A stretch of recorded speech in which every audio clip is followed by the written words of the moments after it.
सिद्धि होई गणनायक करिबर बदन करहु अनुग्रह सोई बुद्धि राशि शुभ गुण सदना बंदौ गुरु पद पदुम परागा सुरुचि सुबास सरस अनुरागा मंगल भवन अमंगल हारी उमा सहित जहि जपत पुरारी सुमिर शिवा शिव पाई पसाऊं वर्णौ राम चरित चित चाऊं पानी ग्रहण जब कीन महेशा हर्षे तब सकल सुरेशा हरि राम चरित सब आए प्रेम पुलक लोचन जल छाए कवन सो काज कठिन जग माही जो नहीं होई तात तुम पाही राम काज लगी तब अवतारा सुनता ही भयऊ पर्वताकारा। हे महादेव, इस जगत में बाबा, इस जीवन में बाबा न कोई कार्य कठिन है, न ही कोई कार्य संभव है भैया। सारे कार्य सरल और संभव हो जाते हैं बाबा, अगर आपकी कृपा हो जाए। कल हमने रात्रि में एक स्वप्न देखा और स्वप्न बड़ा अद्भुत और स्वप्न से कई सीख भी मिलती। अद्भुत क्या था? स्वप्न देखा कि स्वप्न में उत्तर प्रदेश के मुख्यमंत्री श्री योगी जी से हमारी मुलाकात एक कमरे में हुई है और अब भी। लेकिन योगी जी से मिलने के बाद भी अनोखा क्या था कि स्वप्न में भी खीरेश्वर महादेव हमको याद आ रहा है। हमारे पास कोई बात नहीं। बहुत सारे लोग कहते हैं कि हम कुछ बोलते ही नहीं। वास्तव में मेरे पास कोई बात नहीं। समाज की, देश दुनिया की, रिश्तेदारों की, अपनी, दूसरों की कोई बात ही नहीं है मेरे पास। और बात है कि तो किसकी है? हमारे खीरेश्वर महादेव। खीरेश्वर महादेव के बारे में अगर कोई बात करना चाहे तो बहुत बात है। सुनने के लिए भी हमारे पास बहुत समय है, लेकिन और किसी बात के लिए हमारे पास कोई बात ही नहीं। तो अब मुख्यमंत्री जी जब बैठे हैं तो उनसे हम क्या बात करेंगे? उनसे भी हमारी बात केवल खीरेश्वर महादेव के लिए ही हो रही है। और अचरज यह है कि स्वप्न से जब जगे तो स्वप्न में तो मुख्यमंत्री से मिले, योगी से मिले, गेरुआ वस्त्रधारी से मिले, लेकिन हकीकत में, सच्चाई में तो कुछ भी नहीं। ऐसे ही यह जीवन भी सपना है। भगवान शंकर देवी पार्वती से कहते ही हैं कथा में कि सुनहु उमा यह अनुभव अपना। ज्ञान व्यान की बातें तो अलग है, लेकिन यह अनुभव हमारा ऐसा है, सत हरि नाम जगत यह सपना। संसार में अगर कुछ सत्य है तो केवल भगवान का नाम है, बाकी सब स्वप्न है। जब जागेंगे तो कुछ भी नहीं। जैसे स्वप्न से जगे तो न कोई मुख्यमंत्री, न कोई योगी, और स्वप्न में भी खीरेश्वर महादेव थे और जगने के बाद भी खीरेश्वर महादेव। तो भगवान का नाम ही बड़ा निराला है। और जब ऐसी अवस्था आ जाए कि चोरी में भी और ईमानदारी में भी, सत्य में भी और झूठ में भी एक चीज सत्य रहे कि वह भगवान का नाम है, हमारे स्वामी का नाम है, तो समझ लेना चाहिए कि अद्भुत भगवत कृपा है। भगवत कृपा लोग समझते हैं कि धन संपत्ति से है, यश कीर्ति से है, लेकिन असली धन संपत्ति तो जब भगवान का हमेशा याद बनी रहे, भगवान का नाम सुमिरण होता रहे, यह जीवा भगवान के नाम का रस स्वादन करते रहे, तो वही असली भगवत कृपा है। भरत जी महाराज 14 वर्ष, राम तो वनवास गए थे और प्रभु श्री राम पिता की आज्ञा मान करके गए थे, पिता के वचनों को पूर्ण करने के लिए गए थे। और तो और इतने सारे भक्त जो भगवान को याद कर रहे थे, भगवान के नाम से तपस्या कर रहे थे, भगवान के नाम को लेने के कारण रावण द्वारा पीड़ित, राम तो सबके लिए जंगल गए थे। विभीषण जी महाराज से तो राम कहते भी, हे विभीषण, तुम्हारे जैसे भक्तों के कारण ही, तुम्हारे जैसे भक्तों के निहोरा करने से के कारण ही मैंने यह शरीर धारण किया है, और किसी काम के लिए नहीं। तो राम जी जब जंगल गए तो अपने बहुत सारे काम लेकर के गए, एक नहीं अनेक काम थे उनके पास। लेकिन भरत जी महाराज अयोध्या में ही रह करके, अयोध्या में ही जंगल वाला जीवन व्यतीत किए, और उनके पास कोई काम नहीं, सिर्फ एक काम है, वह है राम जी का सुमिरन, वह है राम जी का सुमिरन। और भरत के इसी गुण के कारण तो विभीषण जी महाराज रावण वध के पश्चात जब कहते हैं कि नाथ, लंका के कोष आदि का निरीक्षण कर लीजिए, इसका क्या करना है वह आज्ञा दीजिए। तब प्रभु श्री राम कहते हैं कि मेरा भरत मुझको बहुत याद कर रहा है। इसी के कारण स्वयं शंकर भगवान कहते हैं कि सीता राम जी का जो सेवक है, भगवान के जो भक्त हैं, उनकी अगर सेवा किया जाए, उनकी सेवा का फल कामधेनु की सेवा के फल के समान है। जैसे कामधेनु से हम अपने मन की कामना जो चाहे वह पूर्ण करा ले, जो मांगे वह मिल जाए, वैसे ही भगवान के भक्तों की कृपा से, भगवान के भक्तों के आशीर्वाद से, भगवान के भक्तों की सेवा से वो सब कुछ प्राप्त हो सकता। लेकिन भक्त कैसे?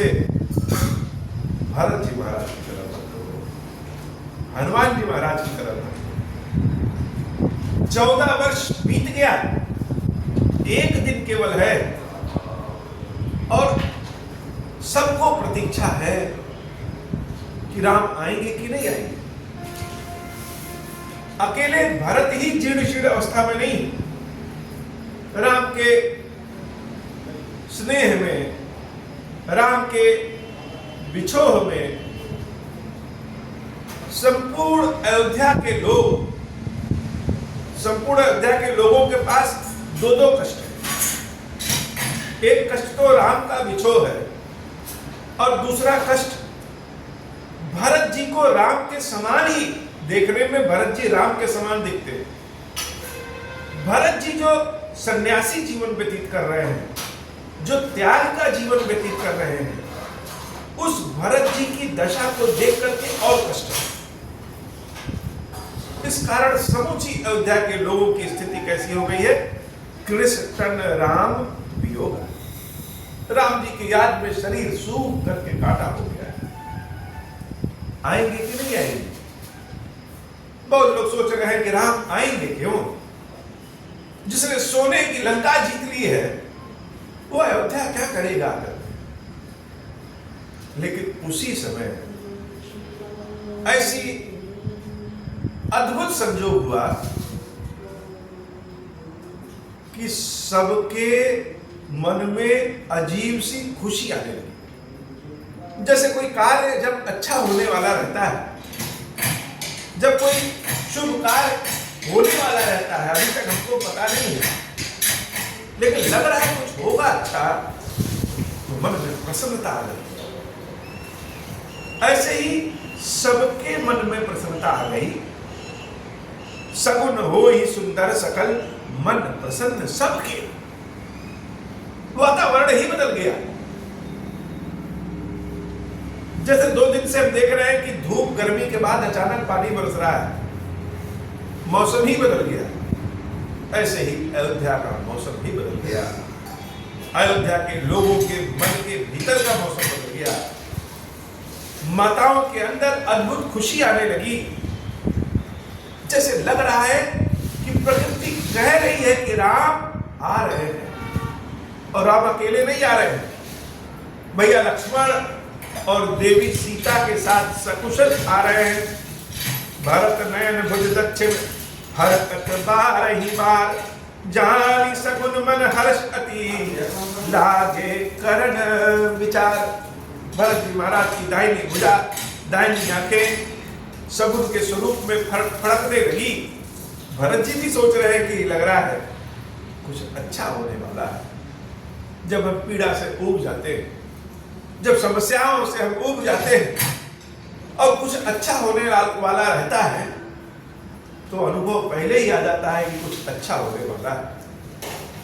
रहो एक दिन अवधि अधारा, समुझत मन दुख भयो कपार। अच्छा बाबा, चलिए, प्रेमियों की अभी एक अजीब स्थिति होगी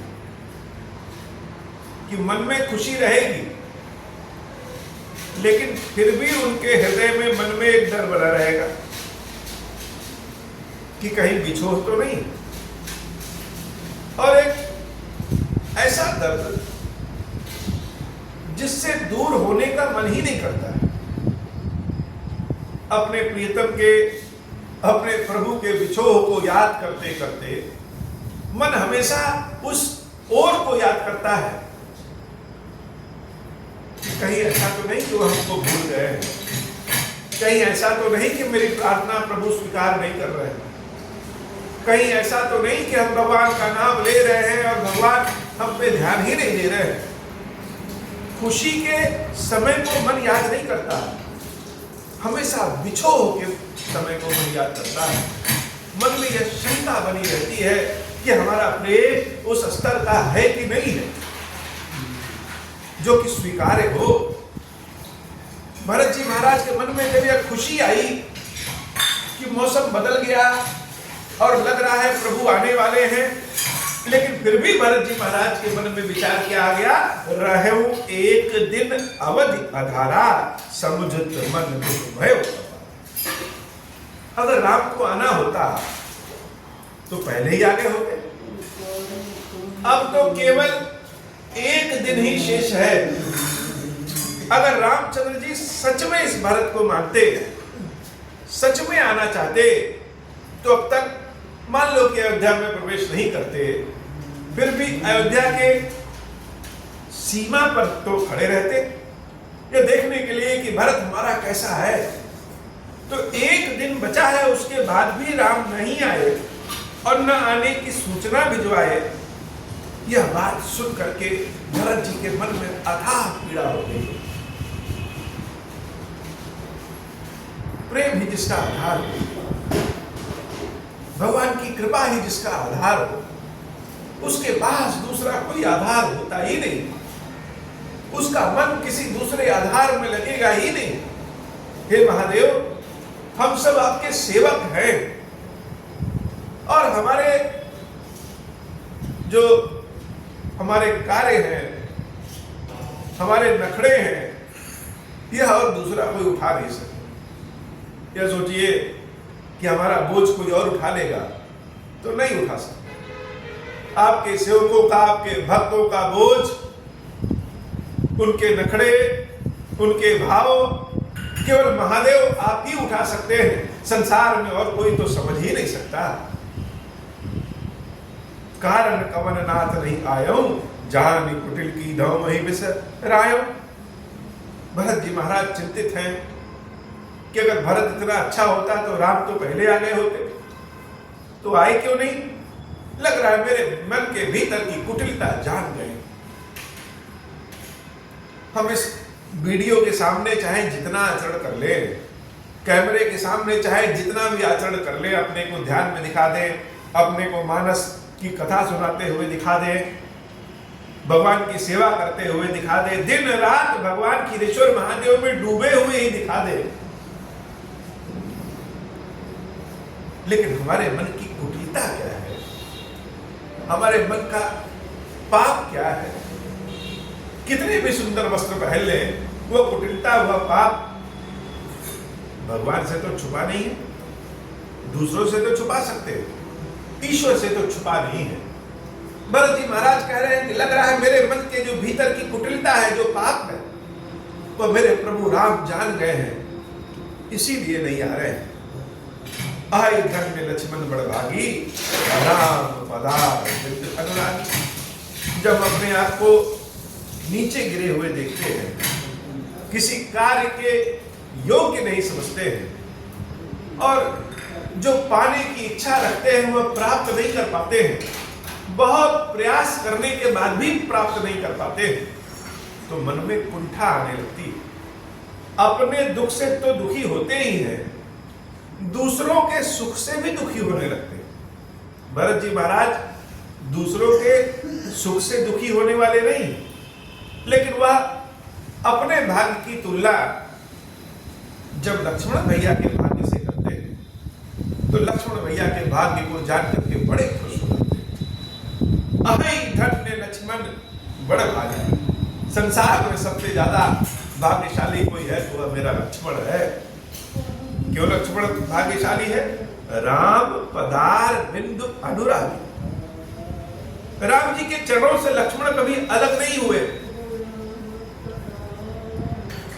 यह तो लक्ष्मण का सौभाग्य था कि जब राम को वन गमन हो रहा था, राम जी को जब जंगल जाना था, उस समय लखन जी अयोध्या में थे और राम जी के चरणों के पीछे पीछे लक्ष्मण चल दिए।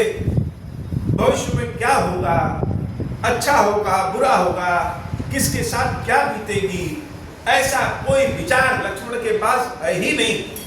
एक ही विचार है, राम पदार बिंदु अनुराग। अनुराग एक ओर से हो जाए हो, जैसे कोई संगीत हमको बड़ा अच्छा लगे, कोई जरूरी तो है नहीं कि उस संगीत को हम भी अच्छे लगे,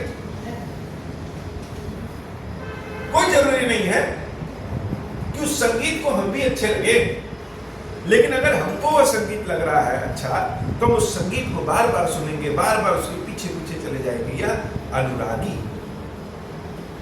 लक्ष्मण को तो इससे भी मतलब नहीं कि राम को लक्ष्मण प्रिय है कि नहीं प्रिय।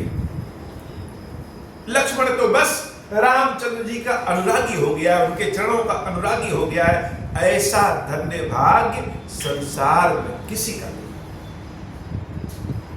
और मेरा तो बिल्कुल नहीं है। कपटी कुटिल मोहि प्रभु चीन्हा, ताते नाथ संग नहीं ली। राम जी पहचान गए कि यह भरत बड़ा कपटी है, बड़ा कुटिल है, इसलिए न अपने साथ ले गए और न ही अपने साथ रखे। हे नाथ, हे प्रभु, जो करनी समझे प्रभु मोरी, नहीं निस्तार कल्प सतकोरी, जब अवगुण प्रभु मान न ताऊ, दीन बंधु अति मृदुल स्वभाव। हे नाथ, अगर आप मेरी करनी देखने लगेंगे, मेरे कर्म देखने लगेंगे, तब एक नहीं सैकड़ों कल्पों तक मेरे कर्म के फल ऐसे हैं कि हम आपको प्राप्त ही नहीं कर सकते। लेकिन हे नाथ, मेरे अवगुण पे ध्यान मत दीजिए। जन अवगुण प्रभु मान न खाओ, दीन बंधु अति मृदुल स्वभाव। हम अपने कर्मों से तो बाबा की खीरेश्वर महादेव की सेवा नहीं कर रहे, भगवान की मृदुलता ऐसी, भगवान की कृपा ऐसी है, उन कृपा के बल के प्रभाव से बाबा की सेवा करते। भरत जी महाराज मनी मन प्रभु श्री राम से प्रार्थना विनती भी कर रहे हैं कि नाथ, मेरे अवगुण मत देखिए, मेरे पास कोई गुण नहीं। अवगुण देखने लगेंगे तो सैकड़ों कल्पों तक मुझे तो राम के दर्शन ही नहीं होने चाहिए। लेकिन भगवान का एक गुण है, क्या गुण है? दीन बंधु अति मृदुल स्वभाव। भगवान तो दीनों के नाथ है और उनका स्वभाव बड़ा मृदुल। कोई उनके छाती पे एक लात मार भी देता है तो भी भगवान उठ करके उसके पैर सहलाने लगते हैं कि ऋषिवर आपको चोट तो नहीं आई। भगवान के जो मृदुल स्वभाव है ना, ये मृदुल स्वभाव जब संसार भर के लिए है तो भरत के लिए क्यों नहीं है? मोरे जिया भरोस दृढ़ सोई, मिली है राम सगुन शुभ होई। राम कथा का असली आनंद तो तब है जब हम स्वयं को राम कथा से जोड़ सके। भक्त बार बार अपने भगवान से अपनी कुटिलता के लिए, अपने पापों के लिए क्षमा मांगता कि नाथ बार बार क्षमा करो। अगर आप मेरी परीक्षा लेंगे तो हर बार परीक्षा में हम फेल ही होंगे, पास तो नहीं हो सकते, लेकिन पास तब होंगे जब आपकी कृपा मिल जाएगी। हे नाथ, मेरे मन में, मेरे हृदय में एक भरोसा भी है। भक्त अपने भगवान से शिकायत करता है, अपने सारे अवगुण देखने लगता है, लेकिन अचानक से भगवान के गुण जान जाता है, भगवान की मृदुलता जान जाता है, भगवान की कृपा जान जाता है। फिर वह तन के खड़ा हो जाता है, क्या? यह सेवक भले अवगुणी है, लेकिन मेरे नाथ, मेरे स्वामी तो गुणवान है। हमें अपने कर्मों पर भरोसा नहीं है, लेकिन भगवत कृपा पे भरोसा है। तो आपकी ऐसी कृपा है, उसके नाते हृदय में ऐसी दृढ़ता आ गई है कि हम भले कितना भी नकारात्मक विचार रख ले, लेकिन फिर भी यह सत्य है, मिली है राम सगुन शुभ होई। ऐसा सुंदर सगुन हो रहा है, यह मन कर रहा है कि रामचंद्र जी अवश्य हमारे जीवन में आएंगे, अयोध्या में आएंगे। बीते अवधि रहे जो प्राणा, अधम कवन जग मोहि समान। फिर भरत जी महाराज चिंतित हो जा रहे, अगर नहीं आए तो? और मन में यह प्रतिज्ञा कर रहे हैं, संकल्प कर रहे हैं कि अगर 14 वर्ष की अवधि जब बीत जाएगी, उसके बाद भी अगर राम नहीं आए तो यह भरत जीवित नहीं रह सकता। 14 वर्ष बीतने के बाद भी अगर यह भरत जीवित रहेगा तो इस भरत के समान पापी संसार में कोई हो ही नहीं सकता। अधम कवन जग मोहि समाना, बीते अवधि रहन जो प्राणा। राम विरह सागर मह, भरत मगन मन हो। राम जी के विरह में भरत जी महाराज डुबकी लगा रहे हैं, मगन हो रहे हैं, दुखी हो रहे हैं, आनंद में आ रहे हैं, रो रहे हैं, खुश हो रहे हैं। और जब कोई भगवान के प्रेम में, भगवान की भक्ति में डूबने लगता है तो उसके जीवन में हनुमान जी महाराज प्रवेश करते हैं। हनुमान जी महाराज भरत जी महाराज के जीवन में प्रवेश कर जाते हैं। विप्र रूप धरि पवन सुत, आई गयो जनुपोत। बैठे देखी कुशानन, जटा मुकुट ग्रसदात। राम राम रघुपति जपत, राम राम रघुपति जपत। स्रवत नयन जल जात, मंगल भवन अमंगल हारी। उमा सहित जहि जपत पुरारी, मंगल भवन अमंगल हारी। उमा सहित जहि जपत पुरारी। भरत जी महाराज को रोते बिलखते जब हनुमान जी महाराज देख रहे हैं, वो जटाएं बड़ी बड़ी हैं और रामचंद्र जी के वियोग में भरत जी महाराज रो रहे हैं, तो भरत जी की ऐसी स्थिति को देख करके हनुमान जी प्रसन्न हो गए। क्यों प्रसन्न हो गए? बैठे देख कुशासन, जटा मुकुट कृषगात, राम राम रघुपति जपत, स्रवत नयन जल जात। हनुमान जी महाराज जब भरत जी महाराज की ऐसी भक्ति देखते हैं कि जो राम जी के भक्ति में मगन हो गया, ऐसे भक्तों को देख करके हनुमान जी प्रसन्न हो जाते हैं। और जिसके जीवन में हनुमान जी महाराज प्रवेश करते हैं, हनुमान जी महाराज मंगल मूर्त, जिसके जीवन में हनुमान जी महाराज प्रवेश कर गए, उसका जीवन तो अपने आप प्रकाशमय हो जाता है। हे बाबा, आज की कथा इतनी ही। श्री खीरेश्वर महादेव जी, खीरेश्वरी भैया जी, हम सबके ऊपर बाबा कृपा करिए। अब हो प्रसन्न प्रभु मोह पर, नाथ दीन पर नेहु, निज पद भगति देहु प्रभु, गुनि दूसर बर देहु। तब माया वश जीव जड़, संतत फिरहि भुलाना, हम पर क्रोध न करिय प्रभु, कृपा सिंधु भगवान। शंकर दीन दयाल, अब हम पर हो कृपाल, साप अनुग्रह होई जहि विधि, नाथ थोरहि काल। दीन दयाल विरुद्ध संभारी, हरहु नाथ मम संकट भारी। जहि विधि होई नाथ हित मोरा, करहु सुबेगी जानी दास मैं तोरा। राम राज बैठे त्रैलोका, हर्षित भय गए सब शोका। जय सखाम नर सुनहि जे गावै, सुख संपत्ति नाना विधि पावहि। जो इच्छा करिहु मन माहि, हरि प्रसाद कछु दुर्लभ नाही। मंगल भवन अमंगल हारी, उमां सहित जय जपत पुरारी। बोले श्री खीरेश्वर महादेव जी, खीरेश्वरी मैया जी की सदाई जय हो। खीरेश्वरम, हे भगवान शंकर, आप ऋण पातक दुर्भाग्य और दरिद्रता की निवृत्ति के लिए तथा संपूर्ण पापों का नाश करने के लिए मुझ पर कृपा करिए। देवी पार्वती के साथ मेरे इसकी हुई पूजा को स्वीकार करिए। महादेव शंभु, महादेव शंभु, महादेव शंभु। ओम श्री राम, ओम श्री राम, ओम श्री राम।